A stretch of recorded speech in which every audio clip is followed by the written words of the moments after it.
Chop it down.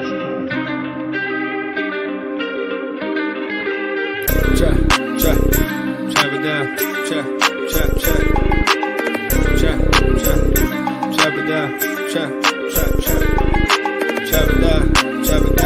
down. You gon' chop it down. Chop it down. You gon' chop it down. Damn, set. Watch him throw the ball. We gon' pick it off. You gon' let him hit the hole or you gon' cut it off. You gon' play through fourth and long or you gon' punt it off. Your defenders, heavy hitters, put your pads in. Don't be looking for the ref to throw no flags in. Keep the helmet on, keep the cleats tight. You the type to want to win by any means, right? You should look alive. This is Trap or Die. I'm muted. There it is. Yes, sir. Welcome back to another episode of Trap or Die Podcast. I am your host of the Trap or Die Podcast, my only Mual. In here with Dre. AJ's on the way. Let's get the administrative items out of the way as well. I see y'all in the chat. A couple of y'all finna be up at the bank. I can't wait. Boy, I got 2 days off this week too. I'm off tomorrow and I'm off Friday. My week finna go by quick as hell. Hey, beware your man Magic, Mual. Remember Magic? That's Hump from last year. He a Ravens fan now. He's not a Commanders fan no more. Yeah, I know. I know. He's still over there committed to that team and be more. It's cool. Where we at? Oh, administrative items. If you are just checking this out on the YouTube side, make sure you hit that like button. Make sure you hit that subscribe button. If you are new to the channel, we definitely appreciate that. If you are on the audio side and you are new over there, hit that follow button. If you want to stick around for sure. If you haven't hit that rating and review, we definitely appreciate that. It takes 10 seconds to do so, and it's free to show your support that way. You can also consider becoming a channel member on the side, on the YouTube side, which is, it gives you, we ain't exclusive just yet, but it shows your support on this side. But when things become exclusive, the channel members is the first people that get looked out for. All right. So with that being said, Dre, what's going on with you players? Sorry we missed you on Sunday. I know we tried to work things out. And then had to make a business decision, but you're here today. So I can't wait to hear your fresh thoughts, everything that you got going on with this mob, this ass whooping they handed out on Sunday. Yes, sir. Hey, that's a preliminary of what's to come. But no, I was mad I missed Sunday too. I watched the game with my folks, went over their house. They big fans as well, so we all watched the game together. Thought I would be able to do it after, but audio issues. But look, we here now. I get to talk about, that great performance on Sunday. I'm glad I get to talk about that right now because once we done with this, Mual, is all about the Ravens this week. The big game. Remember last week was a trap game. We got over the trap game. Now we get to the game. Getting to the game. They made it past the trap. They over here about to take on one of the most anticipated games of the early season. And of the week, obviously, but the early season, I don't think anybody clearly anticipated Washington being this good so soon. But Ravens Commanders is one thing, but slow our roll right quick. We got to talk about what just happened against the Browns a couple days later. This is the aftermath show. So Dre, I'm gonna give you the floor. You didn't have a chance to speak at all between Sunday and today. So I'm going to put myself on mute. I'm going to watch the chat. And then I'm going to eat my popcorn. You got the floor, big dog. Yes, sir. I want to talk about two things I liked in this game, man. First, I want to start on the offense. With the offense, the thing I liked about this game, I feel like it was, at least since the Tampa Bay game. Tampa Bay game, week one, everybody getting their foot wet. Everybody trying to decide who's going to do what. But after that, we've been on a roll in a sense, especially offensively. We haven't really faced any adversity offensively. Jaden has been damn near perfect through those 3 games that we played before this Browns game. Coming into this Browns game, everyone said this was going to be the biggest defensive test we faced so far. And it was early on. The Browns were on everything. They were on they made Jaden uncomfortable in this game early on a bit, but it didn't last long. They were able to get past that. They were able to show some toughness in that game. And Jaden just showed that nothing's going to really rattle him for 4 quarters, at least, at least not yet in his NFL career. Like, he's confident, that I can make a mistake and I'm going to shake it off. You don't see it on his face. You never see any expression of doubt or any expression of worry on Jaden when things are going, not so much his way. But he's able to rally those guys around him. So, I love just seeing him lead that that offense after, a slow start. It wasn't, I can't even exaggerate, say it was bad, but it was a slow start. It was adversity. They got past that adversity to the point where they're playing against a good defense in the Browns, and they just went out and dominated them after they started slow. I mean, they just slowly kind of, calculatedly went up on the scoreboard. And I knew that was going to happen too. Once we went up 7-3, not only because of what the offense was doing, but I saw that their offense couldn't score. I'm like, okay, you're not going to stop us all game. This is not going to be some game where we're going to win 10-3 or 14-3. Like, no, they're going to keep putting up the points. And that's what they did. And Mual, I saw one of your tweets that this could have been 38 points in the first half. I couldn't agree more. I mean, the guys, there was a lot of meat on the bone. Dan Quinn even mentioned that in his, after game speech. He was talking about the meat on the bone that they left. In weeks past, that was a little bit different from what Dan Quinn had kind of talked about. Now you can kind of see the expectation is there that this is what we do and this is what we should do going forward versus me just praising you all for winning. So I love that from Dan Quinn. But overall, again, what I loved on that offense was just overcoming that adversity. It's been one of the questions I've had, going into this season with Jaden and Cliff as well, because AJ was going off during the game. AJ like, man, Cliff is, he's calling a bad game, man. It's the worst horrible play calling.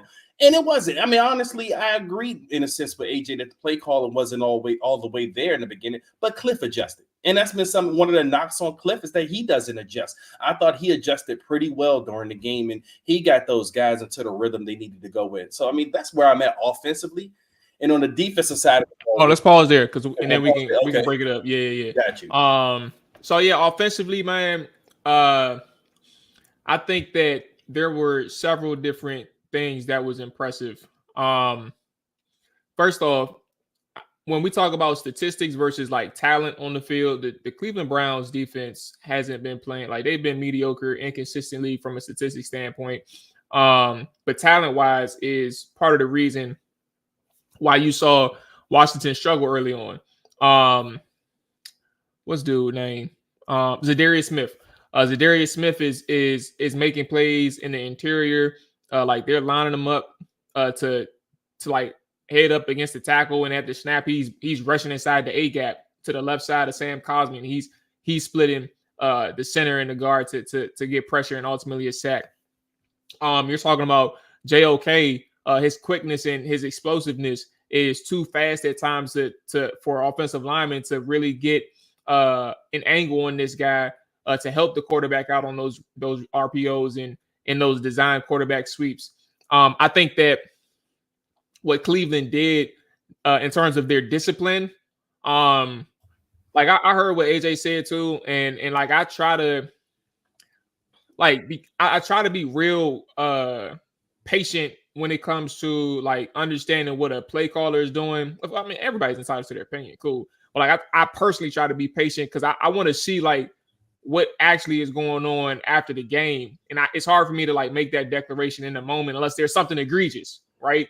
And honestly, Cliff he was always in his bag in terms of what he typically runs, like what his scheme has been for the first 5 games or first 4 games of the season going into that game. The issue is that the Cleveland Browns were talented. They were disciplined in how they decided to stop Jaden Daniels. They wasn't going to let the design runs take off. And they were there with their discipline in terms of JLK. When I say his quickness and agility, like they would have the defensive lineman, the edge defender, every single time you see an RPO look, crash down on the running back, no matter what, and have JOK scrape over the top and hit the edge.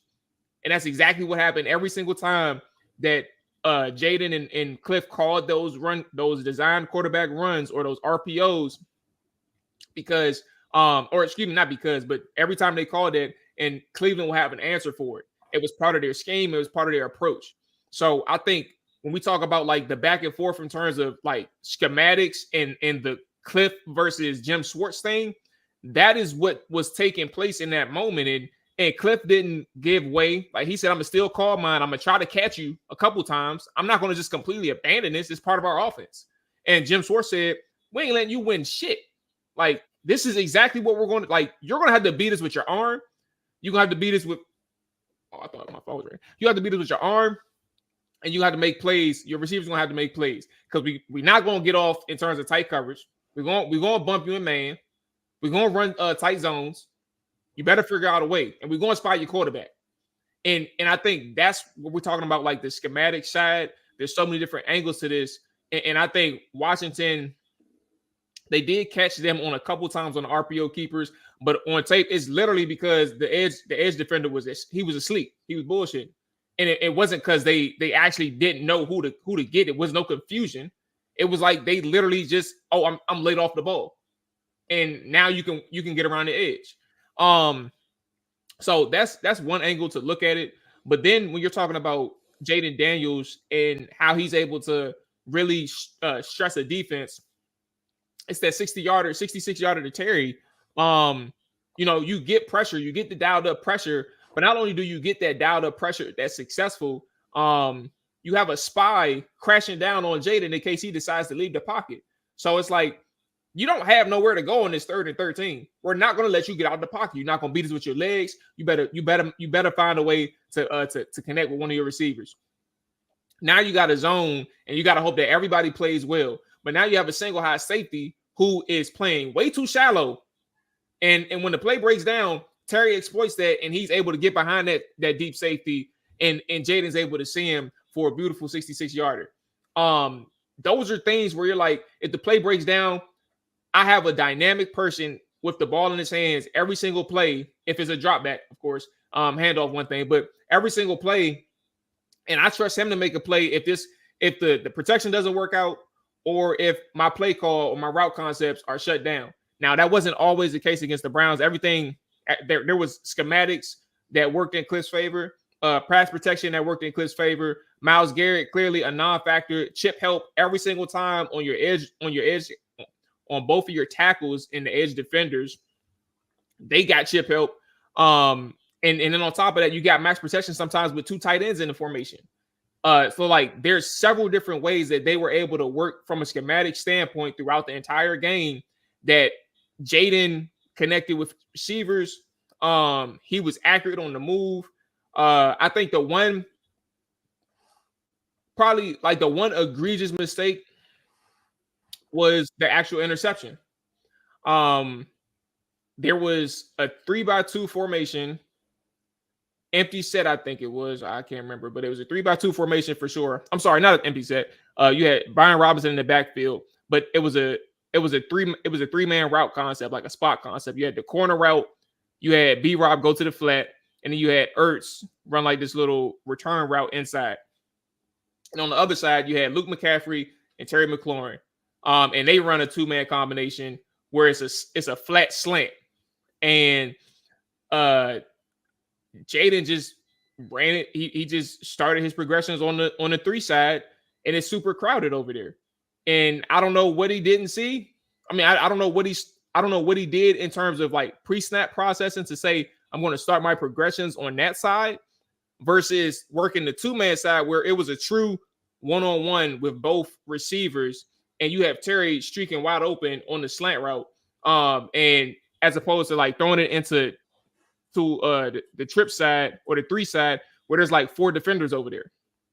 So that was probably like the one true like WTF moment. There was overthrows and misreads, but even some of those misreads, Dre, I'm looking at this situation and I'm like, well, it's 4th and 1 or it's 3rd and 3. Like his priority is extending the drive in the red zone and plus territory rather than risking a throw downfield. Like I want to get the first down, like mentality wise, I want to get the first down, fresh set of sticks. Let's keep the chains moving and let's see if we can get in the end zone versus like his priority is to look downfield with his eyes.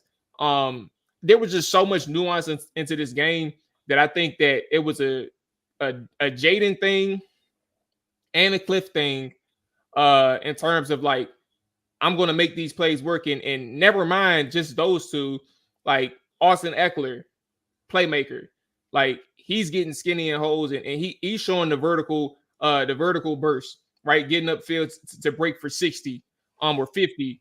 You got people when your receivers, like you had a couple drops on the day, point blank period, but they're making plays for your running backs, for your quarterback.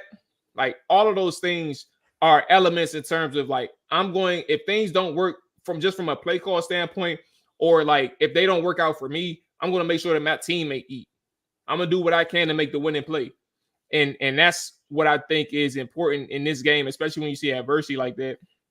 I don't want to like make it seem like it's super hype this offense up, but like I'm not lying. Like the stats back it up. It's the number 1 offense in the NFL, Dre. Like I may sound like I'm rapping, like not to you, but like to other people, but it's the number 1 offense in the league. Like there's a lot to say about how good they're playing right now.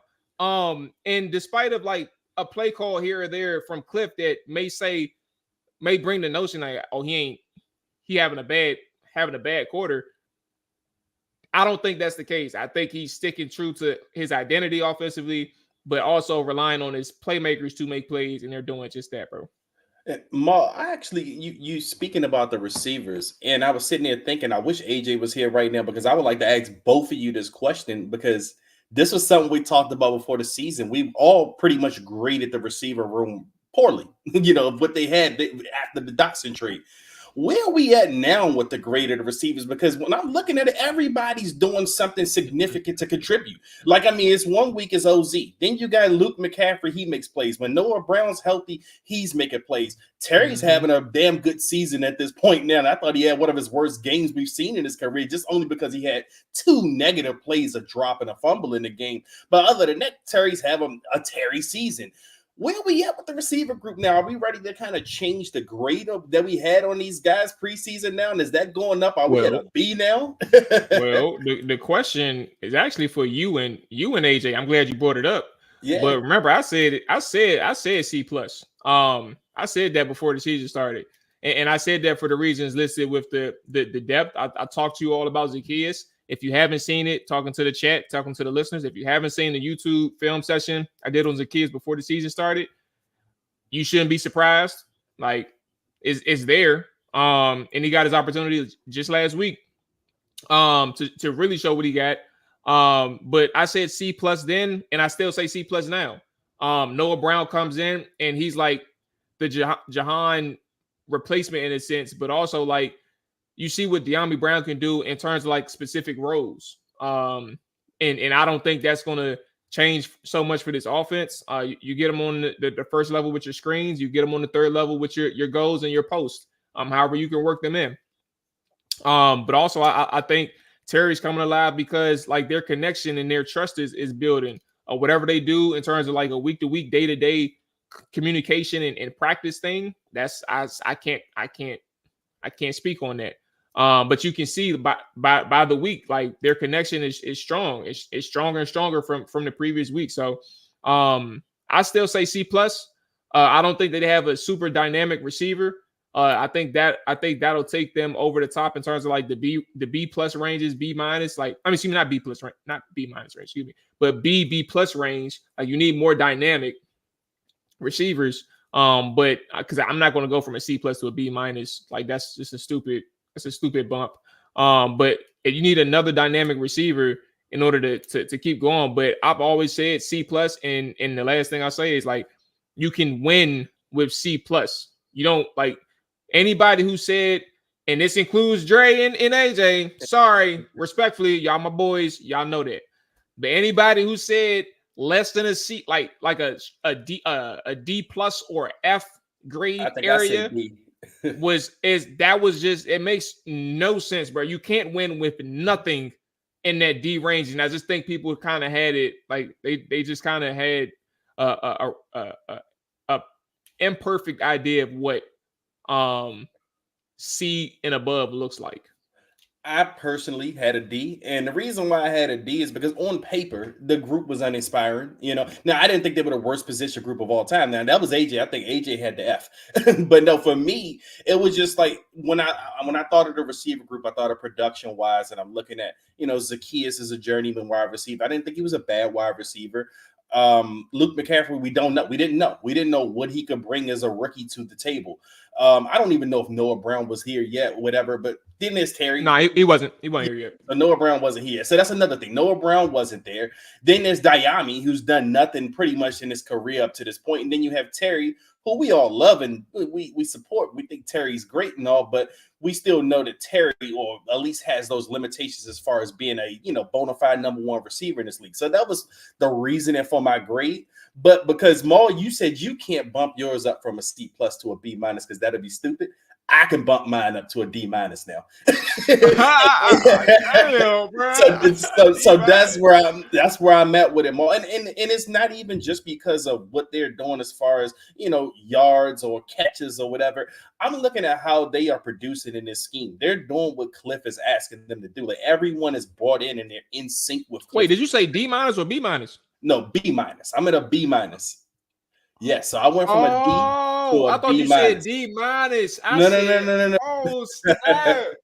No, you had a B-, bro? I'm at a B-, man. And again, it's because, like I said, everyone has bought into what Cliff wants to do. Like, I mean, there hasn't been any negatives at the receiver position that we've seen out there. Like, to the point of, like I said, I'm not talking about just the catches. I mean, even though those are great, we got guys coming up with timely catches. They're getting yards after the catch. But for me, it's about the blocking, the effort these guys are giving on, what Cliff offense demands. Like, Cliff's offense demands wide receivers who can block. That's why they traded Jahan Dotson, because Jahan Dotson is a physical in that part of the game. So the rest of the guys that are there, they're giving those efforts. They're springing guys to touchdowns. Those screen passes are successful because these wide receivers are blocking and they're bought into the scheme. So with everybody kind of in sync like that, yeah, I mean, I have no choice but to go up a couple of grades. I mean, they add up. Ben's thought you said D- too. I was like, no. I said, hold on, man. It might be my accent, man, but no, it was definitely B-, man. Because those dudes deserve a lot of respect for how they're buying into Cliff's scheme. And again, Cliff deserves a lot of respect for how everyone's bought into him. And it's why you're seeing the number one offense right now, is because Cliff and the offense are in full sync with each other, man. So yeah, B-. Jay Tyler funny as hell. He said AJ think if they aren't all pros, they're a bum. Hey, yeah, I'm about to say AJ, man, he want an elite receiver. Like, out of this entire group, like right now, I'm like, damn, bro, like you can't, like, that's hard to find. Like, everybody ain't got elite. But yeah, to the point what you mentioned, like the blocking, even that part, the effort is there from, and that's kind of what I was alluding to when I said if I'm not making a play, or if I'm not doing too good, I'm gonna make sure that my teammate wins. Like, that effort and that hustle is relevant in perimeter blocking, and like just even sprinting downfield to make a play, like on Eckler's jump where he got hulked. Well, I mean, it was like 3 or 4 defenders around him. But you see every single receiver is 3 receivers on the left side of the field, all booking it to try and get down there to help Eckler out. And ultimately, like, if they don't book it, Zacchaeus doesn't even get the fumble recovery. Terry has a shot, but Zacchaeus, who knows? Luke McCaffrey, who knows? But like, that's kind of those things where you see it, and it's an infectious type of mindset to have on the field. Okay, defense, where you at? Man, defensively, for me, and this is another thing that was standing out to me beginning of the season, was what can you get out of this group personnel-wise? And, I had a few conversations with people on Twitter, and people were telling me that they didn't think that they can get anything out of this group. Like, the personnel is the personnel, and this is what we're going to see all year. And I was a little worried about that too. And I think I said the Giants game was kind of that thing I wanted to watch because of, the whole familiarity with Daniel Jones and that offense that Dan Quinn and Joe would have. And we didn't give a good test that game. So to me, I started kind of buying into that notion that maybe it is a personnel thing. Maybe these coaches won't get anything out of this group. Then the Cardinals game happens, of course. You held Kyler Murray to what you held him to. You had 3 yards of rushing. You shut him down for the day. Maybe that's an anomaly. Cleveland Browns offense is terrible. Regardless, I don't want to hype it up too much, but at the same time, it's still proven, with that shutdown of the Cleveland offense, it's still proven that this coaching staff can get something out of this personnel group. I mean, and it's proven. And now you're wondering is how infectious is this? Like, how much of this is going to carry over? Because you're seeing a lot of energy out there. You're starting to see what Joe Witt was talking about all offseason and arriving violently. We're going to run through you. You're starting to see that. And Frankie Louisville is he's the head of the pack in that sense. And you're seeing it trickle down to the other guys. We have been shouting out Jeremy Chin. Now we got to shout out the Ben St. Juices. We got to start shouting out, Dorrance Armstrong. I mean, everyone looks like they're starting to get it on that side of the ball. And now you just wonder if they're going to keep it going. Like I said, Cleveland's offense may be horrible, but in the past, this has been a get-right spot for a lot of bad offenses. Like bad offenses have, dominated, or they've come in and they've, been able to put up points and yards against us in the past, but that wasn't the case this week. Like, from the moment that defense, we had the first drive of the game when the Browns, I think we stopped them on fourth down, got the ball on fourth down. Then the next drive, they couldn't do anything. And I'm starting to see a theme. I'm like, okay, this is what the defense is going to do today. And they held true to that whole game. The defense held true against Cleveland. The only time Cleveland really scored, those 2 field goals they got was short fields. And the defense, that wasn't the fault of the defense. The Cleveland just had a short field. But the rest of the game, if Cleveland had to start the ball before their own 50-yard line, then the defense was locked in on them. Like everyone's locked in. I mean, Noah man. I mean, he's playing in the slot, man. I think he's starting to finally get it in the NFL. That's a former first-round pick right there. And he's starting to show some traits there. So he's starting to matter of fact, he put Emmanuel Forbes to the bench. Like Emmanuel Forbes, I don't even think he gets much snaps or much playing time now. Like I said, Mike Sanderstill is finally starting to settle in. I'm seeing him fly towards the ball. His play recognition, man. I mean, I don't know what it is on Madden, but it has to be close to a 90. Like, because the dude he diagnoses plays so fast. You see anything that was coming to his side on the sideline, he's flying to the ball. But that's the type of energy I'm talking about. But for me, with that defense, full credit to the coaching staff, man, because again, I thought that coming into the season, or at least going through this season, as bad as they were through those first few games, that personnel was going to be an issue all year and they weren't going to get much out of those guys. Now they're getting something out of those guys. But again, it's 2 games and we got a big time test coming up this week. So we'll see how much they really can get out of those guys going forward. Yeah. I got a few things to say about this side of the ball.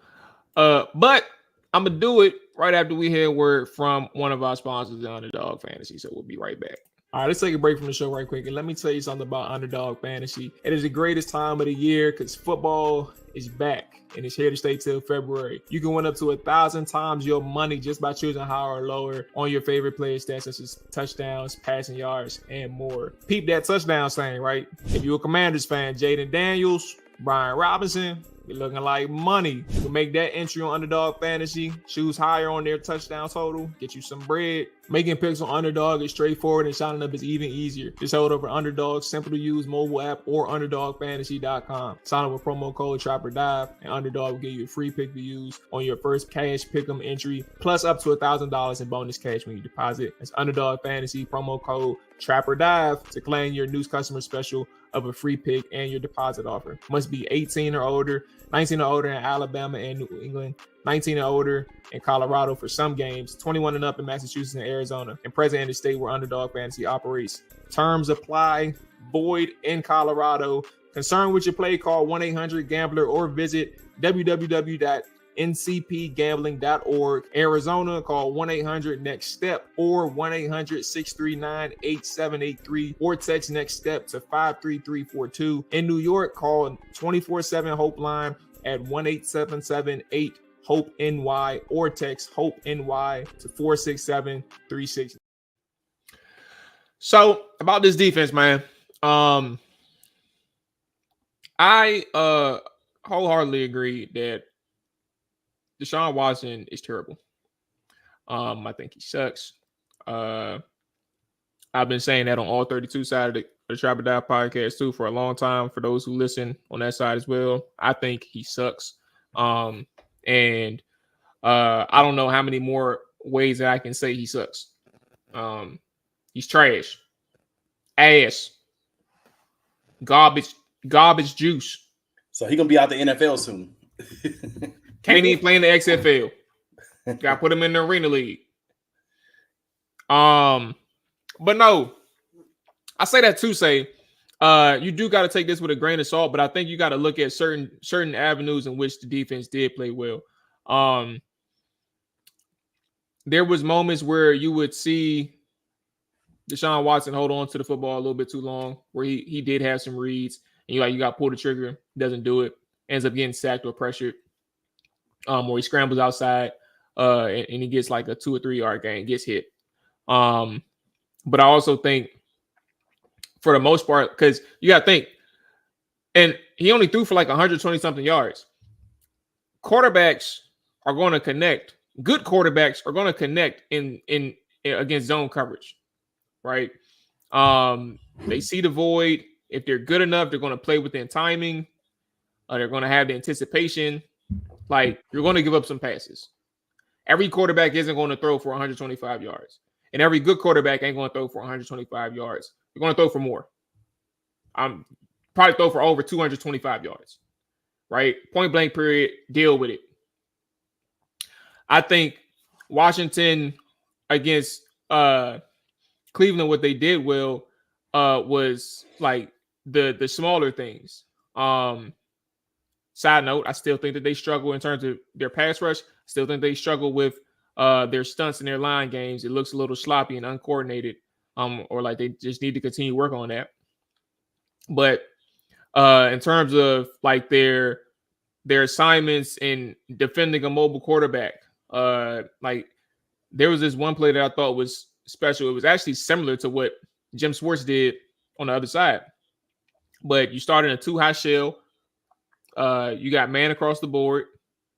You end up running after the snap, cover 1, where one of your post safeties comes down and Percy Butler, and people wonder like why you want to use all these DBs, or these safeties. Like, he has a use for these guys. Joe Witt does.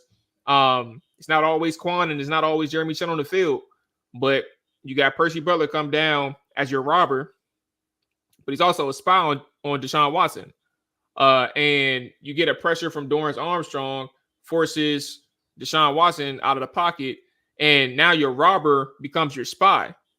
And your spy, a 4-3 safety, barrels down and beelines it to Deshaun Watson on a 3rd and like 15, where if there was no spy, he has an opportunity to get at least 10 yards, make it interesting.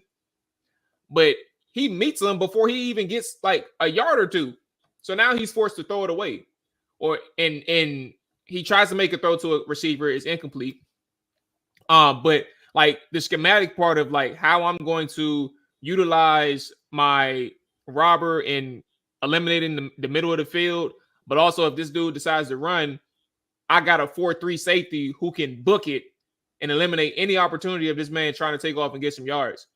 You got Frankie Louvu, who, by the way, I'm going to give Kevin Sheehan a ton of credit for this. And I said this in my film session. I got two film sessions coming out. One tomorrow on the offense. I think the other one will probably be out by Friday on the defense. And I said this in the defensive film session, but it was credit to Kevin Sheehan, who actually said this. But I agree with him. Now, this is not a comparison. I'm sorry. It is. Actually, it's a little comparison. It's a comparison, but like the players are different in terms of like how impactful they can be on the defense, right? But Micah Parsons, people thought that Jamin Davis was going to be Dan Quinn's Micah Parsons, right? Like, that's verified. We said, like, AJ said it on this show. There's people online who said it. But it turns out, like, Frankie Louvu is the havoc maker that people expected Jamin to be in his new alignment. Frankie is playing on the edge as an edge rusher. He's lining up off ball as a zone defender, but he's also your second level blitzer. He lines up in the A gap. He lines up in the B gap. He has the quickness to penetrate your guard. He can beat your center with quickness. He's instinctive, as you mentioned.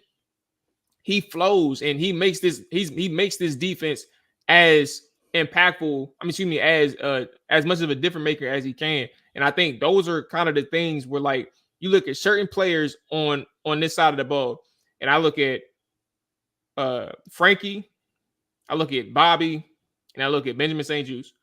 Those are the three guys who I think are really standing out every single week. I think that Igbenogany is he has his ups and downs, but he's not like consistently bad. Like, he's a solid player, and he's growing with the more time he has on the field. Saint Ristel is a physical defender, and he's still learning in coverage, but he's a physical player, and that 5'9" frame, or that size, or that height, however you want to put it, like, that doesn't make anything different for him. Like, he'll hit you like he's 6'5", 250. And I think those are things that are important with this defense. Like, everybody's physical, and I think from a schematic standpoint, the aggressive nature, when you call up your pressures, your 5-man, your 6-man pressures, and you get these guys in situations that you think that'll allow your team to win, or your defense to win in that particular moment, like, they're matching the intensity from every single player across the board. And I think while you're talking about going up against the Cleveland Browns, the elements of the intangibles is what's coming to life. And you have to see a little bit more schematically and like discipline wise as you play better offenses. But the intangible part is coming to life from all three levels of the defense. And while I omitted Quan Martin, like, he's still up there in terms of like how physical and how fast he plays as well. So I want to give him that nod as well. But those are the guys that pop up every single time when you're talking about from a week to week standpoint, that you're like, yeah, like, this team is coming to life, bro. Yeah, and I'm starting to wonder, well, because with the offense, I think we can safely say that they're going to be a unit all year, top 10 unit, maybe top 5 all year. With the defense, it still kind of remains to see what their ceiling is at this point, because they were 32nd for 3 weeks of the season. Now they're trending upwards, but again, you had a really bad Browns offense. You had a Cardinals team. You kind of don't know where they stand on offense. But what do we think that the defense, what their ceiling is at this point? Like, I mean, can they be an average, defense? Because I don't think we're going to the top 10, defense this year. I don't think that's there yet. I think the coaching is doing enough to get these guys to be competent. But my question, Mual, for you, what do you think their ceiling is? Because right now, I think if you have just an average defense with what you have on offense, this is definitely a playoff team, and a team that can win a game in the playoffs and be a threat in the playoffs. Like, what do you make of their ceiling right now? Well, I mean, I can see average for sure. Like, no ifs, ands, or buts about it. I don't see like a top 10 unit. I don't see a top 12 unit. But I can see, like, after it's all said and done, being around like 17 to 20. I think that's good enough to win with this offense. That's where I'm at with it. Like, I'm thinking, Joe Witt can't get that out of these guys, and that's why that's another reason I'm excited to see this Ravens game. And I feel like every week it's something about the defense that intrigues me going into it, because to me, it's the biggest question mark on the season. Like, I look forward to every game with the offense because the offense is exciting. I know what the offense is going to bring. They're bringing me, tears of joy.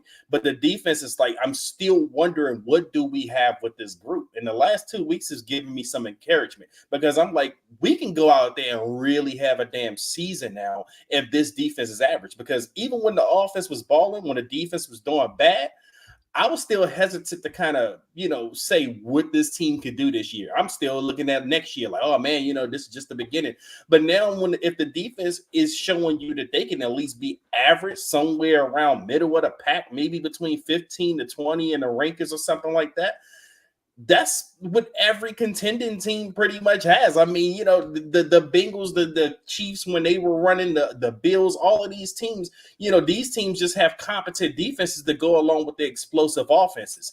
We have an explosive offense. And then if we got a competent defense, we are right there legitimately in the conversation with teams, especially in the NFC. In my opinion, we're right there in that conversation. Yeah. I'm with you. Golden, what's up, Golden? Jordan McGee is coming back soon.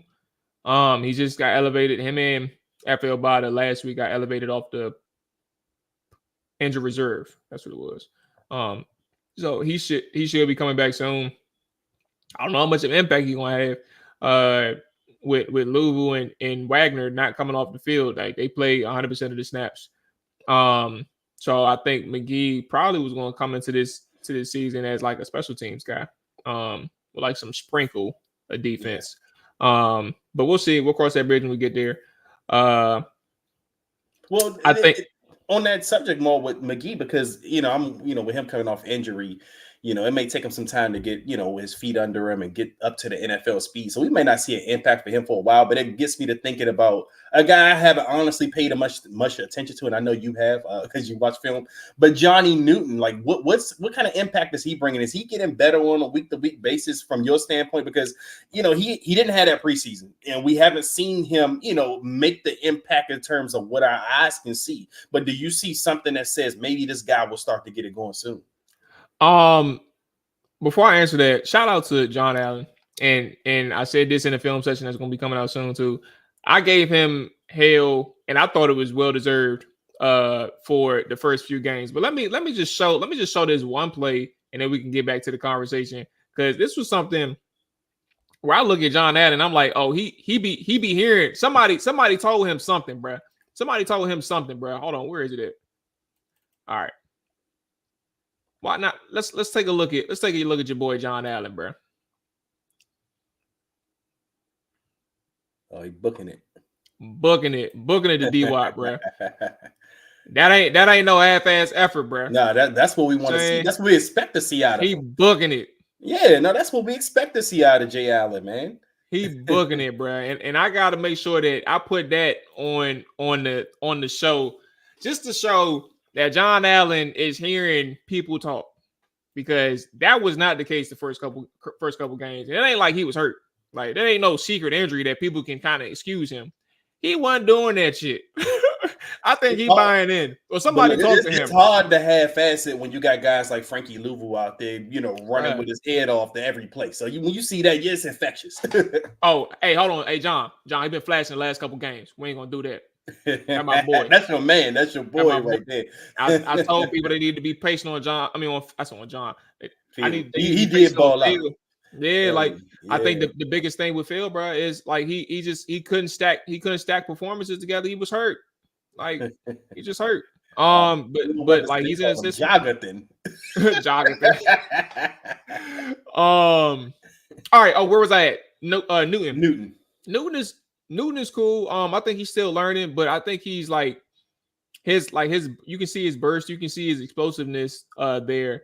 And I think that's good in terms of like the traits that are able to win on the next level, right? I think that's good for him. Technically, he's getting double teamed, not a lot, but like in situations where he is one gapping, he's gonna have to learn how to play with a little bit more leverage. He's getting moved off the spot plenty. Now he's had like a couple wins versus double teams. And I don't want to make this a whole double team thing, but like I just think he has to kind of learn how to play with a little bit more leverage. That's it. In the reps that I noticed, they're more specifically in the run game. The pass game, he's had like a win or two here and there. But in terms of like down by down analysis, I haven't been able to like really focus in on him. Like his hands are there, but not too effective just yet. But what does pop is his effort, but also like the burst and his quickness. He's winning with those in moments. But technically speaking, I think he probably has some more ways to go. But I gotta really dive into him. I've really been tapped into Brandon Coleman. And I think I'm gonna write a film session on that. I was gonna do a video one, but that probably will take too long. So but yeah, that's all I got for Newton, bro. So here's one thing that we can kind of close out on. Power rankings. I saw this. Let's see if they got them all lined up. Okay.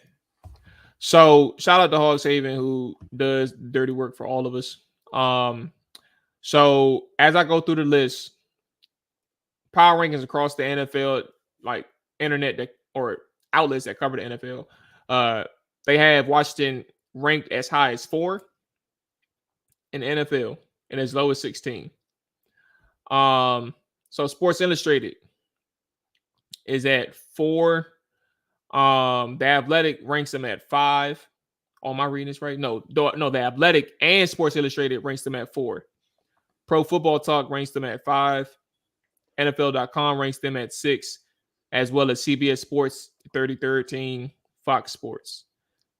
ESPN ranks Washington at 7, as well as USA Today, New York Post, Bleacher Report. Yahoo Sports ranks them at 8. Pro Football Network ranks them at 9, as well as Sharp Football Analysis. And the Ringer ranks them at 15, and Team Rankings ranks them at 16. So those are kind of the various rankings across the NFL, but some of the bigger outlets has them as high as a top 10 team. Here's one thing that I did want to say, bro. Power rankings are cool, but like I'm always cautious in terms of like how I present my thoughts with this team. Like me personally, I don't know how I come across, but I'm personally cautious with how I present my thoughts with this team. Bruh, these motherfuckers are good. Like they good, bruh. And I think I had hesitation because I just want to see more. Even though I do leak out how I feel, like I like what they're doing. But they're a good football team, and I think it's time to put the guard down and accept the wins and losses for what they are as they move forward. But you're seeing a good football team. You're seeing players take heed to coaching in live action. You're seeing playmakers make plays, and you have a quarterback who is approaching top tier status as a rookie. And honestly, if you really sit down and go line for line, quarterback for quarterback, who the fuck else is like better than Jaden in the NFC? No, of course, there are quarterbacks better than Jaden in the NFL. But I'm saying if you sit here and do a list, there aren't 5 better than Jaden in the NFC. Like he's up there. NFL, like he's probably up top 12. He's playing top 12 football.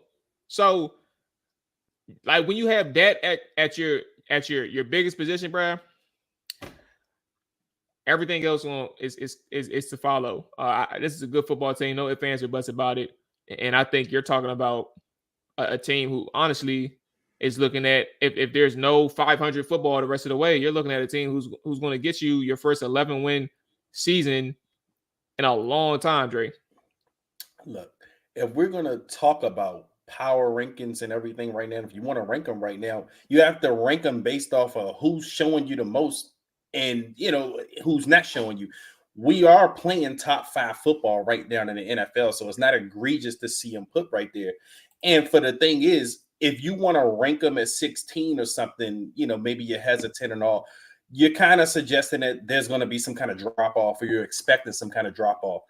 And I'm with you. I had my guard up. I've been cautious, and I don't like to jump out there too much with expectations because this team has burnt me so much in the past. But my question is, how does Jaden drop off at this point? I haven't seen any evidence of anything that says this guy is going to have some kind of significant fall off. He's going to have bad plays. He may not even have always a good game, but I don't see anything that shows me that this kid is going to have a stop or a lull in his performance over a stretch of games, which would then, kind of derail the team from where they're going now. So with that said, you have to think that this team is going to play at a top 10 level all season as long as this guy's healthy and he's playing quarterback for this team. And as I mentioned earlier, if you're getting an average defense with this top tier offense, you're in that conversation with the contenders every year.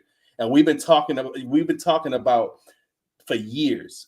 The NFC has been ripe for the pickings because there's no real dominant quarterback in this conference. I mean, you got Brock Purdy, who I'm a fan of. I like Brock Purdy, but Brock Purdy, I don't think of elite when I see Brock Purdy. I see a guy that he can manage the hell out of a great team, which is the 49ers. You know, even with the Jalen Hurts, Eagles fans don't even like Jalen Hurts. These are the two quarterbacks. Dak Prescott hasn't won anything in the playoffs. These are the quarterbacks you're talking about when you're talking about the NFC. But then you look at the AFC, that's the gauntlet. The AFC has the gauntlet of quarterbacks, which is why I can't understand why so many quarterbacks, or at least the elite ones, wanted to go over there like the Aaron Rodgers. I'm like, why would Aaron Rodgers want to leave the NFC and go over to that damn gauntlet of a conference where everyone has top tier quarterbacks? Well, at least the top teams does, and that's what you're facing in the playoffs trying to get to the Super Bowl. Whereas the NFC, if you got you a guy that like those Mahomes, like the Lamar Jacksons, you know, the CJ Strouds and those guys over there, if you got one of those guys in the NFC, you're instantly a contender. And, you know, I've been kind of hesitant to say this because, again, I don't like to jump out there with unreasonable expectations. But if we're talking about football right now, Washington is a contender. And I know I see people talking about MVP talk. Now, I don't like to talk about MVP talk this early. But if you're going to talk about MVP talk this early, it's not premature to have Jaden in that conversation. He's playing through 5 games. On it. Why not? A little 250. Why not? Through 5 games so far, he's played at the MVP level. I mean, no one's afraid to say the guys that's always in that conversation is playing at the MVP level. So why are we afraid to say that the rookie is playing at the MVP level? Now, if you don't like to talk about MVPs this early, that's fine. I get it. I don't either. But if you are, you're going to talk about Jaden Daniels. And right now, what evidence do we have to say he's going to have a drop off and not be in this conversation? So as long as he's playing at this level, man, you have a chance. You are one of these teams, and you're going to be in that conversation at the end of the year. Yeah, bro. I think that's kind of the thing that we have to mentally transition into. I think it's going to take some time for a lot of people to like understand like where we are. Some people are a little ahead of the curve, or they're just like always bought in, which is no problem at all. But it's going to take some time for people to actually realize what's going on here in Washington. And I think there's a lot of good, and I don't think they're done yet. And I don't think a lot of people think they're done yet. So I think that's kind of where I circle back again. And I've said it 1,000 times, and I mean it. Like the ceiling on this team just hasn't been established yet. Like it's you can keep elevating. Like this can be as good as a 10+ win team that is consistently good in every single game that they play in, minus the initial Tampa Bay game. Like they are showing that they are capable of beating any team on their schedule right now with the dynamic nature of their offense, at least. And I think that's just what makes these guys dangerous. And yeah, who was that? Will brought up a stat. Let me see if I can find it on Hogs Haven. I know you just gave the source, so shout out to you for plugging it. Because I know that article that we put out all the time. Where is this one at?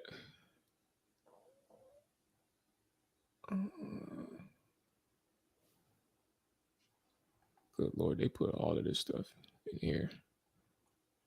That's a great stat. Here it is. Top 4 offenses in points per drive in weeks 1 through 5 since at least 2000.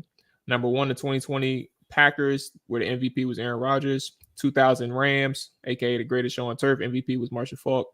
2013 Broncos, where the MVP was Peyton Manning. And the 2024 Commanders ranked number 4.